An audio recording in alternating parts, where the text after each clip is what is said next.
After the Rwanda genocide, the 3 decades conflict in Democratic Republic of Congo has uprooted thousands of families. Recently, the intense combat between the M23 rebels and the Congolese government is making the security situation in the Eastern Democratic Republic of the Congo worse. The M23 rebel combatants have forced more than 100,000 civilians to leave as they move into Goma. Despite having abundant reserves of rare minerals, the Democratic Republic of Congo has been unable to leverage these resources for its development after 60 years of independence. Instead, these mineral wealth has often been a source of conflict, contributing to some of the worst human suffering and confrontation in the region. This Central Africa country is the second largest country in Africa and the 11th largest in the world, with a population of around 105 million. After Congo gained independence from Belgium on June 30, 1960, it was hit by a number of separatist movements. The first Prime Minister of independent Congo, Patrice Lumumba, was killed. In 1965, Mobutu Sese Seko's in a coup seized the power. He renamed the nation Congo into Zaire in 1971. Mobutu instituted a repressive dictatorship that lasted until the First Congo War. He was overthrown in 1997. After that, the nation's name was changed again, and from 1998 to 2003, it was involved in the Second Congo War, which claimed 5.4 million lives. President Joseph Kabila officially put an end to the war. However, war doesn't end at ground level. He presided over the nation from 2001 to 2019, and throughout that time, human rights abuses, including arbitrary detention, torture, forced disappearances, and restrictions on civil liberties, persisted. Felix Tshisekedi succeeded Kabila as president after the 2018 general election, marking the nation's first orderly handover of power since independence. Tshisekedi has held the position ever since. The validity of the 2018 election results, however, has been called into question because certain polls indicate that Martin Fayulu may have been the true victor. When Tshisekedi took office, he was confronted with a number of difficulties, such as the breakout of Ebola and the ongoing war in the eastern DRC. The conflict continues, mostly remains in the Eastern Democratic Republic of the Congo. It largely caused by a deep-seated mistrust between the populace and the security services. This region, which is home to the greatest number of internally displaced persons in Africa, holds 120 armed organizations. Some of the most active rebel groups include the Allied Democratic Forces, the Cooperative for the Development of the Congo, the March 23rd Movement, and many local Mai Mai militias, in addition to rebel groups and the governmental FARDC troops. A number of national and international organizations have intervened militarily in the conflict, including the United Nations force known as MONUSCO and an East African Community Regional Force. The conflict lies in North Kivu and South Kivu provinces in the Eastern Democratic Republic of the Congo, which have occurred since the end of the Second Congo War, including neighboring Ituri province. A peace pact was signed in March 2009 between the Democratic Republic of the Congo government and the National Congress for the Defense of the People. This accord required the CNDP, a significant rebel group, to change its status to political party status. In exchange, the government consented to free the prisoners who belonged to the CNDP. However, some CNDP leaders feel that deal was not faithfully implemented, particularly pledged to reintegrate ex-rebels into the army. So 3 years later, CNDP troops in April 2012 rebelled and hostilities flared up again. March 23rd Movement M23 is a brand new rebel organization that these deserters founded. The founding of M23 was linked to Bosco Ntaganda, a former CNDP leader dubbed the Terminator due to his violent methods.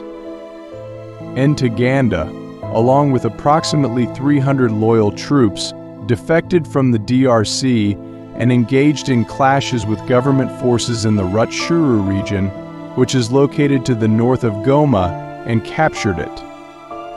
However, DRS Army, along with United Nations forces, drive them out of country.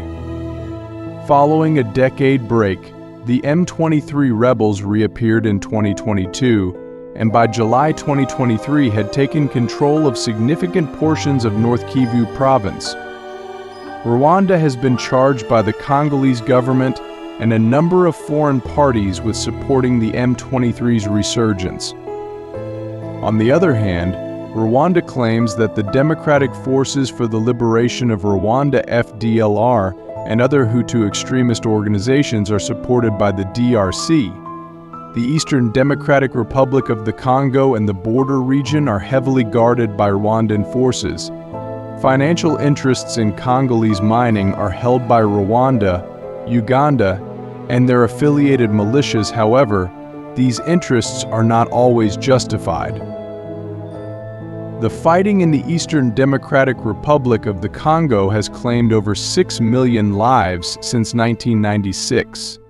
Following the 1994 Rwandan genocide, in which Hutu extremists massacred almost 1 million Tutsis and moderate Hutus in Rwanda, the Democratic Republic of the Congo's eastern neighbor, the First Congo War 1996 to 1997 broke out.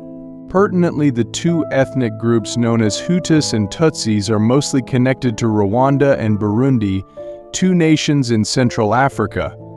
Complex social, political, and historical variables have shaped their relationship and have caused major conflict in Rugoin, especially in the 20th century. After the genocide in Rwanda, around 2 million Hutu refugees fled to the Democratic Republic of the Congo, where they primarily settled in camps in the provinces of North and South Kivu. Extremist Hutus who formed militias in the DRC were among these refugees. Tensions increased as a result of Tutsi militias engaging in combat with Hutu organizations and the involvement of international powers that supported opposing factions. Following the overthrow of the genocide-committing Rwandan government by the Rwandan Patriotic Front (RPF), President Paul Kagame's new Tutsi-led government of Rwanda started to intervene in DRS, what was then known as Zaire. DRS, which was ruled by despot Mobutu Sese at the time, was invaded by Rwandan army and Tutsi militias from the Congo that Rwanda supported. Rwanda justified the invasion by saying that Hutu extremists who had escaped across the border were being housed by the Mobutu regime and that Hutu factions in the Eastern Democratic Republic of the Congo still represented a threat to Tutsis. Other African countries, particularly Uganda, Angola, and Burundi, each with their own security concerns arising from Mobutu's rule, supported the First Congo War. The assault by the Rwandan alliance was planned in coordination with Laurent Kabila, who led the resistance in Zaire at the time. Many people died as a result of the violence, including civilians and refugees in North and South Kivu in the Eastern Democratic Republic of the Congo, as well as former Hutu militants and members of armed groups. Particularly the strategies employed by Tutsi militias and Rwandan military, the fighting were exceptionally harsh.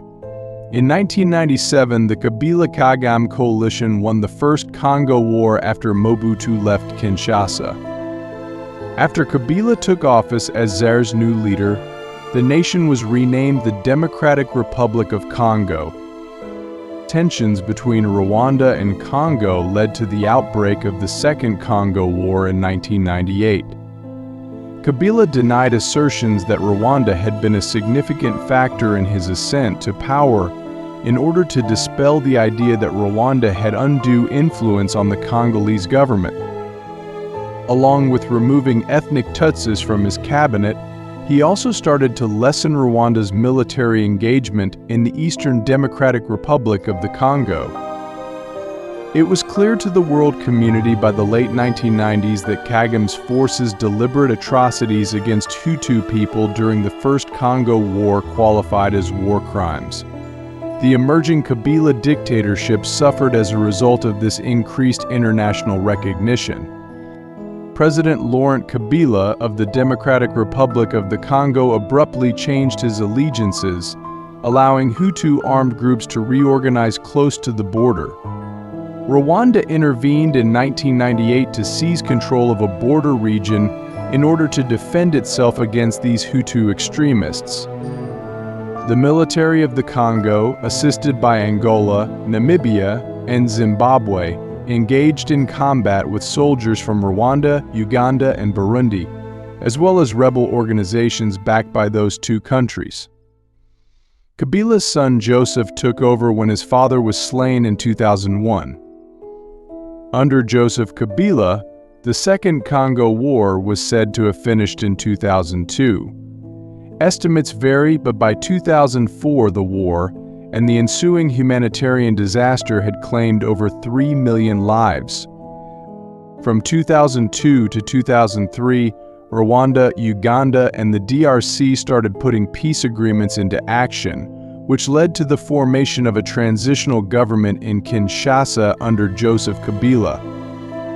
Even with these agreements, the creation of Truth and Reconciliation Commissions, and a renewed UN peacekeeping mission, violence and conflicts continued in eastern DRC. Joseph Kabila was officially sworn in as president after a long-delayed election in 2006. A significant rebel organization known as the March 23rd movement that was mostly made up of ethnic Tutsis first appeared in the early 2000s. M23 gained prominence in the Eastern Democratic Republic of the Congo between 2012 and 2013, which prompted Dr. Congo to accuse Kigali of backing them. In retaliation, the UN Security Council granted the UN Organization Stabilization Mission and the DRC MONUSCO permission to deploy an atypical offensive brigade to support the Congolese army in their conflict with M23. M23's initial attack was halted in 2013 when the Congolese military successfully repelled it with the assistance of MONUSCO.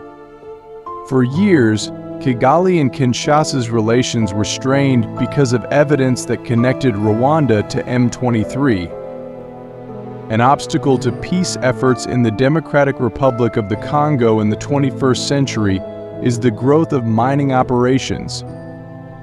Due to the presence of some of the world's greatest reserves of rare earth minerals and metals, such as cobalt, copper, and zinc, which are essential for cutting-edge electronics, both internal and external parties have been more inclined to get involved in the Congolese conflict.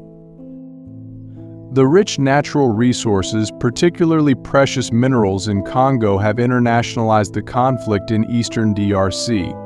U.S. companies once held extensive cobalt mines there, but these were largely sold to Chinese firms during the Obama and Trump administrations. Now, Chinese companies with ties to Beijing control most of the foreign-owned cobalt, uranium, and copper mines in the DRC. The Congolese army has frequently been sent to secure these mining sites for Chinese interests. The Biden administration has recognized that China's near monopoly on DRC's mining resources enhances its advantage in energy and technology sectors, which poses challenges for U.S. clean energy goals. China has a significant impact on Congo's economy as well as its internal turmoil. Chinese-made weaponry and drones are being used by the Congolese government to suppress the M23 rebel group, while Chinese-made guns have also been purchased by Uganda for use in DRC operations. Sino-Congolese agreements, especially those signed under President Joseph Kabila, have given Chinese corporations unparalleled access to metals needed to produce electronics and sustainable energy technologies.